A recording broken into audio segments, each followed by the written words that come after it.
നമസ്കാരം, ഞാൻ ബിന്ദു ടീച്ചർ. നമ്മുടെ ചാനലിലേക്ക് എല്ലാവർക്കും സ്വാഗതം.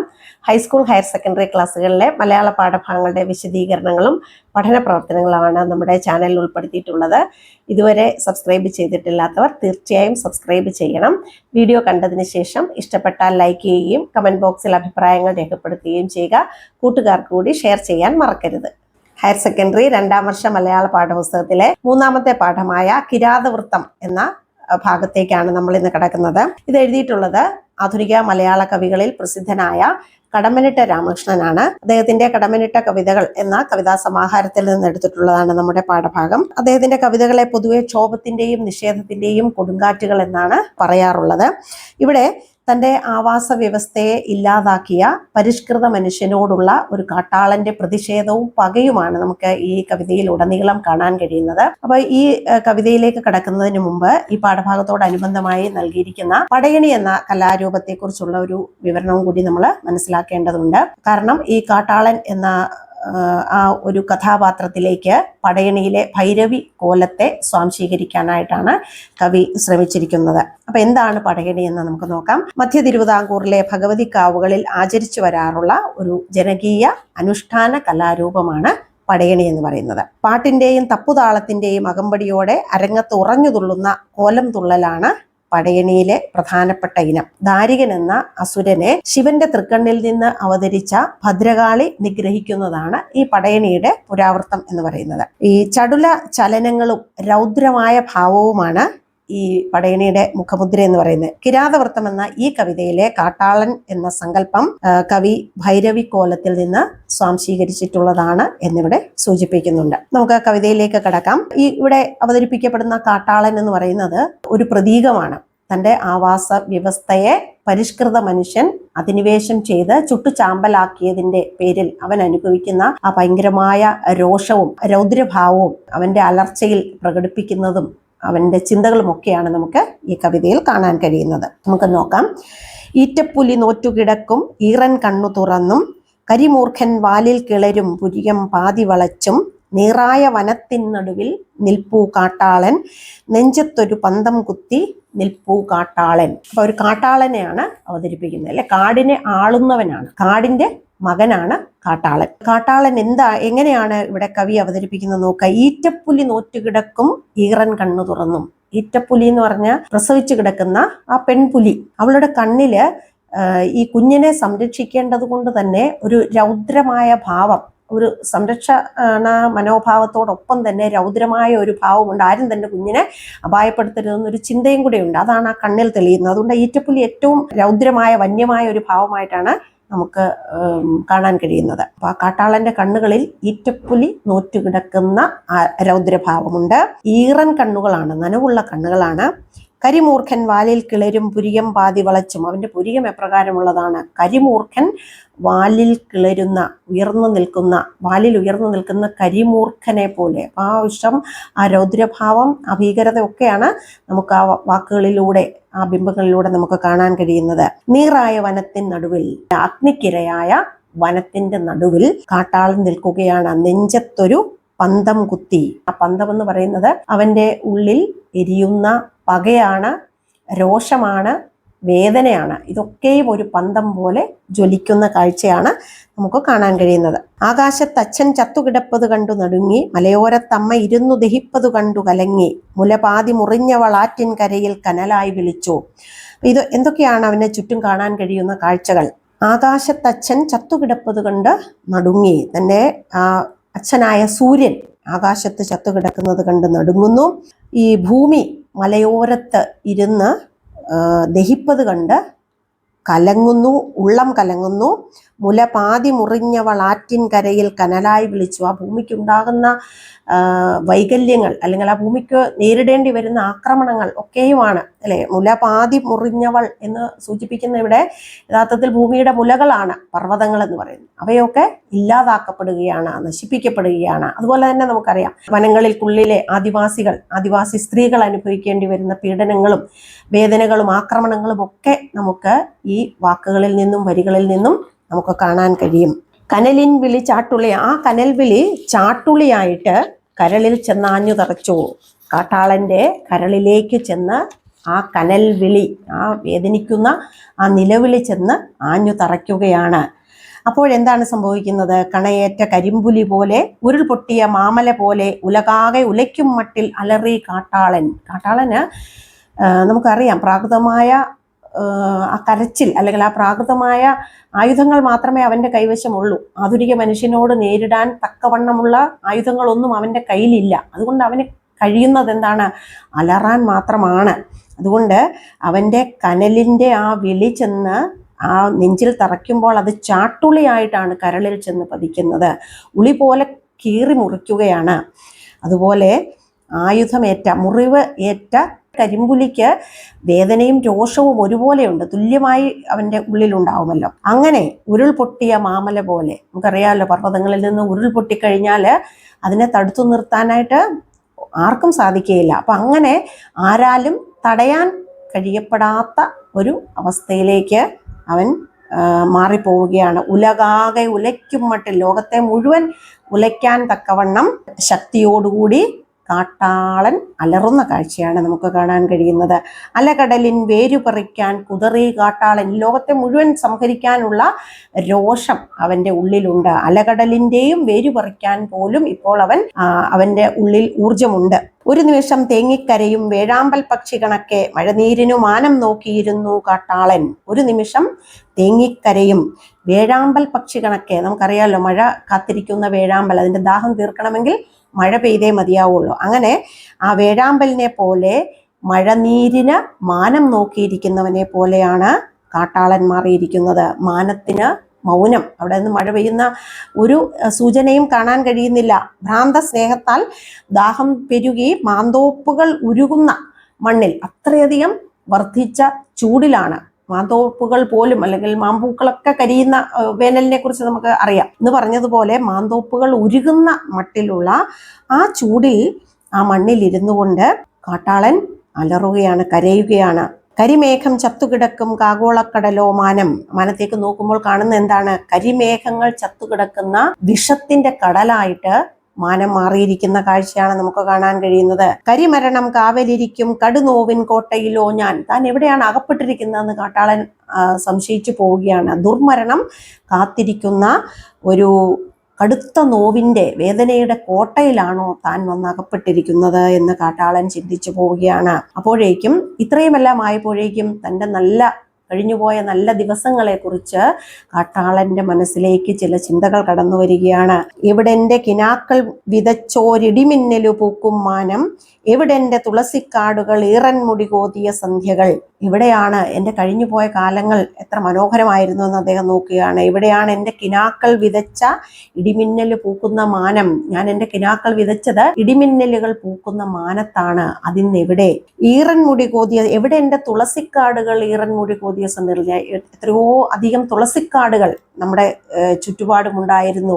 അവ സന്ധ്യാസമയങ്ങളിൽ ഈറൻ മുടി കോതിക്കൊണ്ട് നിൽക്കുന്ന മനോഹരമായ കാഴ്ച. അപ്പം ആ ചെറിയ മഴയിൽ, അല്ലെങ്കിൽ ആ മഴ പെയ്ത് തോർന്നതിന് ശേഷം ഈ കാറ്റിലാടുന്ന തുളസിക്കാടുകളെ ആയിരിക്കാം ഒരുപക്ഷെ കവി കാണുന്നത്. അത്തരത്തിലുള്ള ഈറൻമുടി കോതിക്കൊണ്ട് നിൽക്കുന്ന സുന്ദരിയായ ശാലീനയായ പെൺകുട്ടിയെ പോലെ നിന്നിരുന്ന ആ തുളസിക്കാടുകൾ ഇന്ന് എവിടെ? പച്ചപ്പൈ ചാടി നടക്കും മുത്തങ്ങ പുല്ലുകൾ എവിടെ? പച്ചപ്പയ്യുകൾ ചാടി കളിച്ചുകൊണ്ട് നടന്നിരുന്ന ആ നിറഞ്ഞ പുല്ലുകൾ നിറഞ്ഞ ആ വനമേഖലകൾ ഇന്ന് എവിടെ? അതൊന്നും തന്നെ ഇന്ന് കാണാൻ കഴിയുന്നില്ല. അവയൊക്കെ ഇന്ന് കാട്ടാളൻ അന്യമായിരിക്കുകയാണ്. ആ നീറായ വനത്തിൻ്റെ നടുവിൽ നിന്നുകൊണ്ട് കാട്ടാളൻ വിലപിക്കുന്ന കാഴ്ചയാണ് നമുക്കിവിടെ കാണാൻ കഴിയുന്നത്. കറുകപ്പുൽ തുമ്പത്തമ്പിളി കളമെഴുതി പാടിയ രാവുകൾ. എന്തെന്ത് മനോഹരമായ കാഴ്ചകൾ ഒരുക്കിയിരുന്ന വനമാണ് ഇന്ന് ഈ അവസ്ഥയിലേക്ക് എത്തിച്ചേർന്നിരിക്കുന്നത്. എന്തൊക്കെ കാഴ്ചകളായിരുന്നു കാട്ടാളൻ മുൻപ് കണ്ടിരുന്നതെന്ന് നോക്കാം.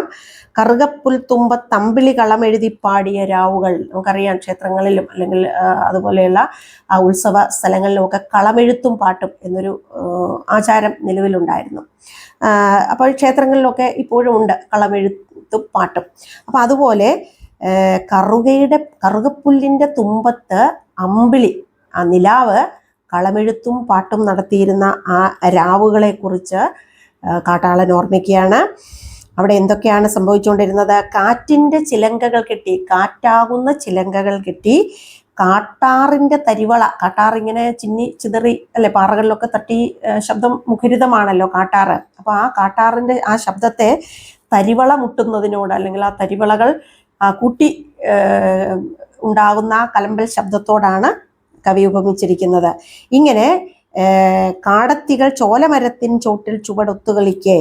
അപ്പൊ ഈ കാറ്റാകുന്ന ചിലങ്കകളും കാട്ടാറിന്റെ തരിവളകളുമൊക്കെ അണിഞ്ഞ കാടത്തികൾ, കാട്ടാളനോട് ഒപ്പമുള്ള ആ സ്ത്രീകള്, അവരുടെ ഭാര്യമാര്, സഹോദരിമാര്, അമ്മമാര് ഒക്കെയും ചോട്ടിൽ ചുവടൊത്തുകളിക്കേ. അവരുടെ ആ സന്തോഷം അത് അവര് പ്രകടിപ്പിക്കുന്ന അവരുടെ മനോഹരമായ നൃത്തത്തിലൂടെയാണ്. അവര് കയ്യും മെയ്യും മറന്നുള്ള അവരുടെ നൃത്തത്തെയാണ് ഇവിടെ വർണ്ണിക്കുന്നത്. കരിവീട്ടിക്കാതൽ പിണഞ്ഞും കൺപീലിക്കാടു വിടർന്നും കവിളത്തഴകേഴു വളഞ്ഞും പൂഞ്ചായൽ കെട്ടുകൾ ഊർന്നും. അവർ സ്വയം മറന്ന് ഉള്ള നൃത്തമാണ്, ആനന്ദ നൃത്തം. ആ രാത്രികളിലൊക്കെയും അവര് ആനന്ദ നൃത്തം ചെയ്യുന്ന പതിവുണ്ടായിരുന്നു. അതെപ്രകാരമാണ് കരിവീട്ടിക്കാതൽ പോലെയുള്ള അവരുടെ അരോഗ ദൃഢതയുള്ള അവരുടെ ശരീരം, ഒരു രോഗങ്ങളുമില്ലാത്ത ആ ശരീരം, ആരോഗ്യമുള്ള ശരീരം. അതുപോലെ കൺപീലി, കാടുപോലെ വളർന്ന കൺപീലികൾ, അപ്പൊ അതിമനോഹരമായ അവരുടെ കണ്ണുകൾ ആണ്. അത് വിടർന്നും കവിളത്തഴകേഴു വളഞ്ഞും, 7 അഴകുകളും നിറഞ്ഞു നിൽക്കുന്ന അവരുടെ കവിളുകൾ. പൂഞ്ചായൽ കെട്ടുകൾ ഊർന്നും, അവരുടെ മുടികൾ മനോഹരമായി അണിഞ്ഞ് വെച്ചിരിക്കുന്ന ആ മുടിക്കെട്ടുകൾ പോലും അഴിഞ്ഞ് ഉലയുന്ന തരത്തിലുള്ള ആ സർവം മറന്നുള്ള ആ നൃത്തം. ഉടലിളകി അരക്കെട്ടിളകി മുലയിളകി കാർമുടി ചിതറി. അവരാ ഉടലും അരക്കെട്ടും ഒക്കെ ഇളക്കി കാർമുടികളൊക്കെ ചിതറി കാടത്തികൾ, അവരുടെ ആ സ്ത്രീകൾ, അവിടുത്തെ സ്ത്രീകള് ചോലമരത്തിൻ ചോട്ടിൽ ചുവടൊത്തുകളിക്ക്. ആ ചോലമരത്തിൽ എല്ലാ സ്ത്രീകളും കൂടെ ഒരുമിച്ച് ചേർന്ന് കയ്യും മെയ്യും മറന്ന് അവരുടെ ശരീരത്തെ കൂടി മറന്ന് അവർ ആനന്ദ നൃത്തത്തിൽ ആറാടുന്ന കാഴ്ചയാണ് നമുക്കിവിടെ കാണാൻ കഴിയുന്നത്. ഇങ്ങനെ അവർ നൃത്തം ചെയ്യുമ്പോൾ ഇവരെന്താണ് ചെയ്യുന്നത്? ഈ പുരുഷന്മാര് മുളനാഴി നിറച്ച പഴഞ്ചാർ ഒരു മോന്തിനു ലഹരി പിടിച്ച മാഞ്ചോട്ടിൽ താളം കൊട്ടി തലയാട്ടിയ ഞാനിന്നിവിടെ. അപ്പോൾ ഈ നൃത്തത്തിനൊപ്പം ആ നൃത്തത്തെ ആസ്വദിച്ചുകൊണ്ട് ആ മാഞ്ചോട്ടിൽ താളം പിടിച്ചുകൊണ്ടിരുന്ന, നൃത്തത്തിന് താളം പിടിച്ചുകൊണ്ടിരുന്ന ഞാനിന്ന് എത്രയോ മാറിപ്പോയിരിക്കുന്നല്ലേ. ഇന്ന് ആ കാട്ടാളന്റെ ചുറ്റും നീറായ വനം മാത്രമേ ഉള്ളൂ, ആ മധുരതരമായ ഓർമ്മകൾ മാത്രമേ ഇന്നുള്ളൂ. ആ കഴിഞ്ഞ കാലങ്ങളൊക്കെയും കടന്നു പോയിരിക്കുന്നു. അത്തരം വസന്തകാലം ഇനി ഒരിക്കലും തിരിച്ചു വരാത്ത ഒരവസ്ഥയിലായി കഴിഞ്ഞുവെന്ന് കാട്ടാളൻ തിരിച്ചറിയുകയാണ്. എവിടെ പോയി എൻ്റെ ദിനങ്ങൾ, എവിടെ പോയി എൻ്റെ കിടാങ്ങൾ? ആ ദിവസങ്ങൾ എവിടെ പോയിരിക്കുന്നു? എനിക്കറിയില്ല, അവയൊക്കെ നഷ്ടപ്പെട്ടിരിക്കുന്നു. അത് വെറും സ്വപ്നങ്ങൾ മാത്രമായിരിക്കുന്നു. എൻ്റെ കിടാങ്ങൾ എവിടെ പോയിരിക്കുന്നു? എൻ്റെ മക്കള്, എൻ്റെ കുട്ടികള്, അവരിന്ന് എവിടെയാണ്? തേൻകൂടികൾ തേടിപ്പോയോരാൺകുട്ടികൾ എൻ്റെ കിടാങ്ങൾ.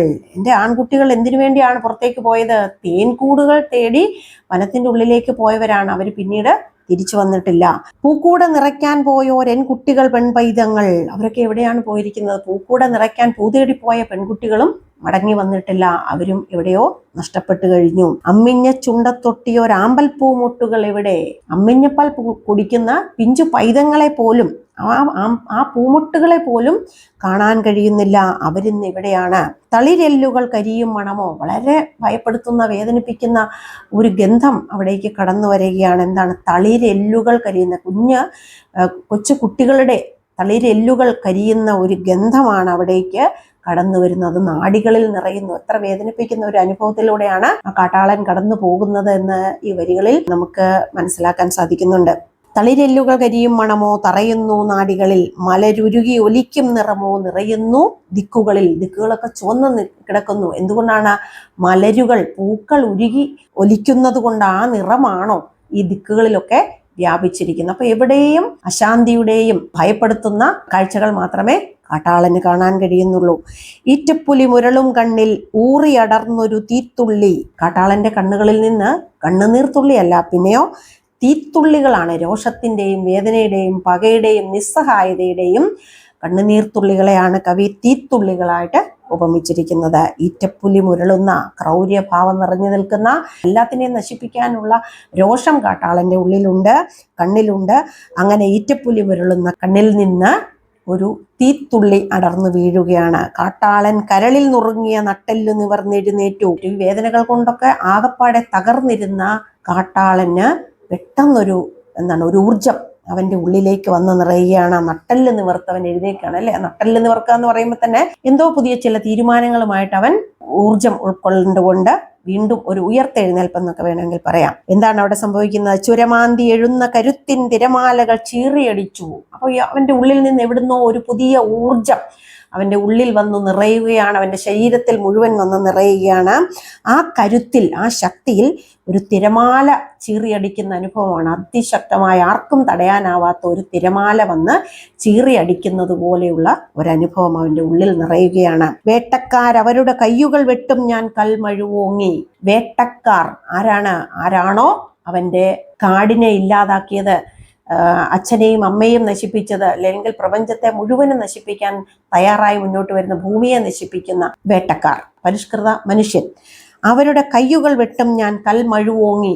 അവന് മറ്റായുധങ്ങളൊന്നുമില്ല, കൽമഴുവാണ് അവന്റെ കയ്യിലുള്ള ആയുധം. ആ കൽമഴു കൊണ്ട് ഞാൻ അവരെ വെട്ടുമെന്നാണ് പറയുന്നത്. മല തീണ്ടി അശുദ്ധം ചെയ്തവർ തലയില്ലാതൊഴുകണമാറ്റിൽ. എൻ്റെ എത്രയോ അധികം ഈ മലകളെയും ഈ പർവ്വതങ്ങളെയും വൃക്ഷങ്ങളെയും ഇടിമിന്നലിനെയും അല്ലെ സൂര്യനെയും ഭൂമിയെയും ഒക്കെ ആരാധിക്കുന്നവരാണ് ഈ കാട്ടാളന്മാർ. അതുകൊണ്ട് ആ മലയിലൊക്കെ കയറി അതിനെയൊക്കെ അശുദ്ധമാക്കിയ, അതിനെയൊക്കെ സ്പർശിച്ച് അശുദ്ധമാക്കിയ ഈ പരിഷ്കൃത മനുഷ്യനെ എന്തു ചെയ്യണം? അവർ തലയില്ലാതൊഴുകണം ആറ്റിലൂടെ കബന്ധങ്ങളായിട്ട്, തലയില്ലാത്ത ശരീരങ്ങളായിട്ട് ഒഴുകണം, ശവശരീരങ്ങളായി ഒഴുകണമെന്നാണ് കാട്ടാളൻ പറയുന്നത്. മരമൊക്കെ അരിഞ്ഞവർ എന്നുടെ കുലമൊക്കെ മുടിച്ചവർ അവരുടെ കുടൽമാലകൾ കൊണ്ടു ജഗത്തിൽ നിറമാലകൾ തൂക്കും ഞാൻ. അങ്ങേയറ്റം എന്താണോ അവരോട് ചെയ്യാൻ കഴിയുന്നത് അതിൻ്റെ അങ്ങേയറ്റം പ്രതികാരദാഹത്തോടു കൂടിയാണ് കാട്ടാളൻ ഇവിടെ സംസാരിക്കുന്നത്.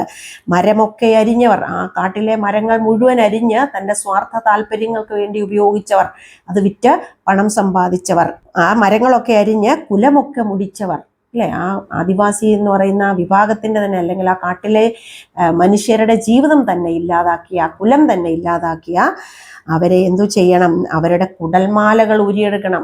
എന്നിട്ട് ജഗത്തിൽ, ഈ ഭൂമിയിൽ നിറമാലകൾ കൊണ്ട് തൂക്കും ഞാൻ. അതിങ്ങനെ നിറമാലകൾ പോലെ, അലങ്കരിക്കാനായിട്ട് തൂക്കുന്ന നിറമാലകൾ പോലെ അവരുടെ കുടൽമാലകൾ ഞാനിവിടെ തൂക്കിയിടും എന്നാണ് കാട്ടാളൻ പറയുന്നത്.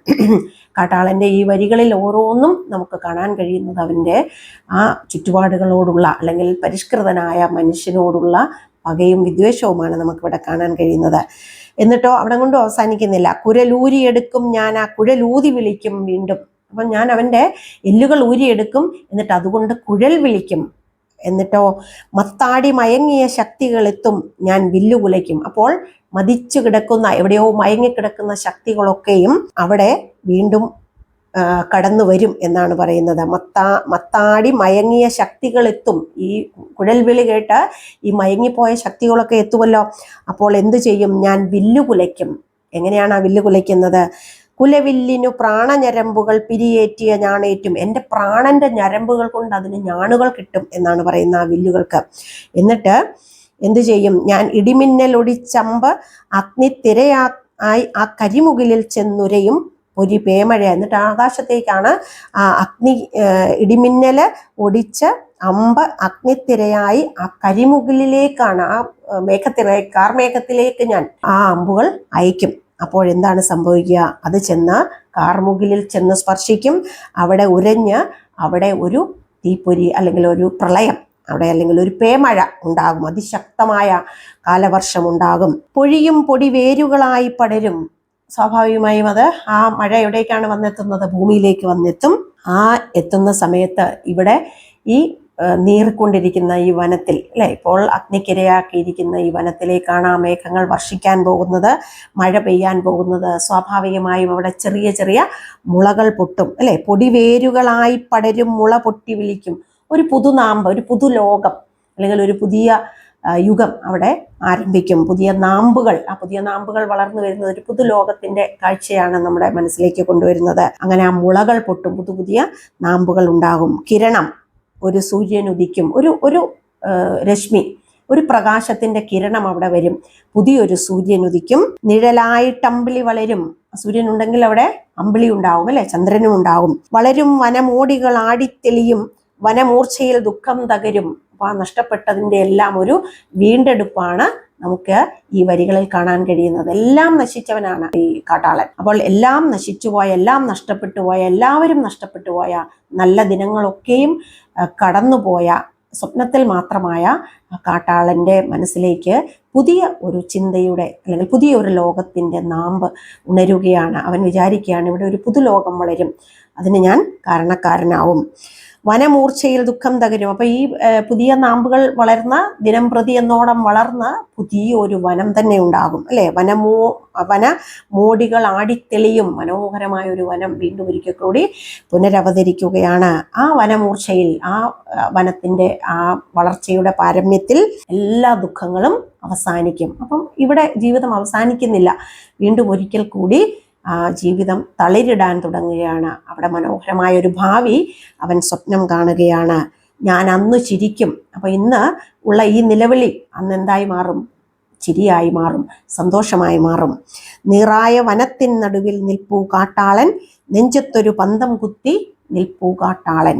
അപ്പൊ ആ നീറായ, ഇപ്പോഴവൻ നിൽക്കുന്നത് എവിടെയാണ്? നീറായ വനത്തിലാണ്. നീറായ അല്ലെങ്കിൽ ആ നീറായിക്കൊണ്ടിരിക്കുന്ന വനത്തിന്റെ നടുവിൽ നിന്ന് കാട്ടാളൻ കാണുന്ന കിനാക്കളാണ്, അല്ലെങ്കിൽ അവൻ്റെ സ്വപ്നമാണ്, അവൻ ഭാവിയെക്കുറിച്ചുള്ള അവൻ്റെ തീരുമാനങ്ങളാണ് നമുക്ക് ഇവിടെ കാണാൻ കഴിയുന്നത്. അങ്ങനെ നെഞ്ചത്ത് പന്തം, പ്രതികാരത്തിൻ്റെയും ഭാവിയിലെ സ്വപ്നങ്ങളെയും ഒക്കെ നിറയ്ക്കുന്ന ഒരു പന്തമാണ് നമുക്കിവിടെ കാണാൻ കഴിയുന്നത്. നമുക്കറിയാം ഈ ഭൈരവി കോലങ്ങളിലൊക്കെ ഇതുപോലെ പന്തങ്ങൾ, അതിൻ്റെ ആ ചിത്രങ്ങളിൽ അല്ലെങ്കിൽ ആ കോലങ്ങളിൽ പന്തം കുത്തി വെക്കുന്ന ഒരു രീതി നമുക്ക് പടയണയിൽ കാണാൻ കഴിയും.